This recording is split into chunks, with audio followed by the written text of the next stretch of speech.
Hello दोस्तों, मेरा नाम है विवेक सिंह और आज के लेक्चर में हम पढ़ेंगे इंस्ट्रक्शन सी डेटा टाइप डिक्लेरेशन। पिछले लेक्चर में मैंने दोस्तों आपसे ये बताया था कि आइडेंटिफायर क्या होता है और कीवर्ड्स क्या होता है। आज के लेक्चर में हम बात करेंगे इंस्ट्रक्शन सी डेटा टाइप डिक्लेरेशन के बारे में। तो what is instruction data type declaration instruction. तो पहले दिमाग में आता है कि इंस्ट्रक्शन है क्या दोस्तों। तो मैं आपसे बता देना चाहूँगा कि इंस्ट्रक्शन होता क्या है। जैसे हम इंग्लिश में या स्टेटमेंट में हम यूज करते हैं, इंग्लिश में हम उनको बोलते हैं स्टेटमेंट। जैसे हम हिंदी में वाक्यों को बोलते हैं, हिंदी में वाक्य बोलते हैं कि हिंदी में बहुत सारे लोग बोलते हैं वाक्य। तो वैसे ही सी लैंग्वेज में दोस्तों हम इंस्ट्रक्शन बोलते हैं। तो इंस्ट्रक्शन होता क्या है, कॉमन होता है और इसके बारे में हम जानते हैं कि कितने प्रकार के इंस्ट्रक्शन होते हैं। तो दोस्तों जैसा कि मैंने लिखा है डेटा टाइप्स ऑफ इंस्ट्रक्शन। तो पहला इंस्ट्रक्शन जो होता है आपका डेटा टाइप डिक्लेरेशन इंस्ट्रक्शन होता है। दूसरा जो होता है आपका इनपुट आउटपुट इंस्ट्रक्शन।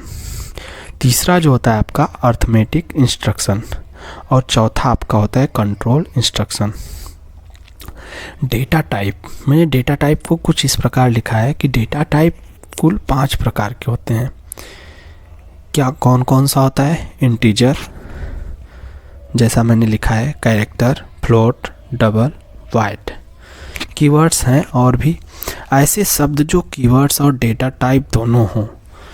ऐसे शब्द जो कीवर्ड्स और डेटा टाइप हो, जो कि मैंने आपको पहले यहाँ पे ये बता दिया। ये आपने देखा होगा कीवर्ड में भी पाया जाता है। अगर आप देखोगे लेटर सी की बुक और जो भी बुक है उसमें पाया जाता है, उसमें कीवर्ड्स में integer, character, float, double, wide जरूर होगा। तो दोस्तों जो शब्द कीवर्ड्स और डेटा टाइप दोनों में पाए जाते हैं उन्हें हम कहते हैं प्रीएम्प्टिव डेटा टाइप। और जो दोस्तों यहाँ पे वाइड है, ये आपको हम फंक्शन में पढ़ेंगे, आगे टॉपिक में हम फंक्शन में पढ़ेंगे। डेटा टाइप वैसे 5 होते हैं, integer, character, float, double, wide, लेकिन वाइड को हम फंक्शन में पढ़ेंगे। ऐसे वर्ड्स जो कीवर्ड्स और डेटा टाइप भी हैं उन्हें प्रीएम्प्टिव डेटा टाइप कहते हैं। ऐसा डेटा टाइप जो कीवर्ड्स के रूप में मिलते हैं उन्हें हम क्या बोलते हैं? Pre-emptive data type.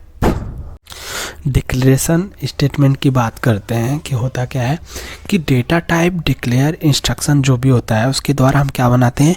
वेरिएबल बनाते हैं। जो भी डेटा टाइप होता है उसका हम यूज करते हैं वेरिएबल बनाने में। कुल कितने प्रोग्राम में वेरिएबल बनाने चाहिए या कितने प्रोग्राम में वेरिएबल बनने चाहिए उसके बारे में हम बात करेंगे दोस्तों। डिक्लेरेशन स्टेटमेंट पहले, उसके बाद में एक्शन।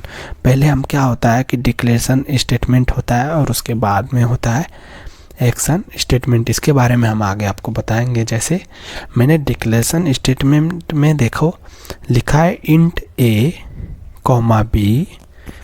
इसको हम इक्वल नहीं पढ़ेंगे, सी लैंग्वेज में हम इसको असाइन बोलते हैं, असाइन 5।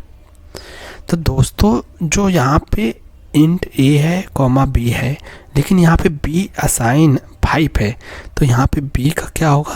5 होगा, बट a का नहीं दिया गया है। तो दोस्तों इसके बारे में हम बात करते हैं। फिर से मैं बता देता हूँ। इंटीजर जो होता है 2 बाइट, फ्लोट जो होता है 4 बाइट, 1 जो होता है कैरेक्टर जो होता है 1 बाइट्स और डबल जो होता है आपका 8 बाइट्स। तो जब भी कंपाइलर इस तरह लाइन प्रोग्राम में देखेगा तो वह समझ जाएगा कि डेटा टाइप डिक्लेरेशन टाइप है, जिसका पहला शब्द होता है डेटा टाइप होना चाहिए।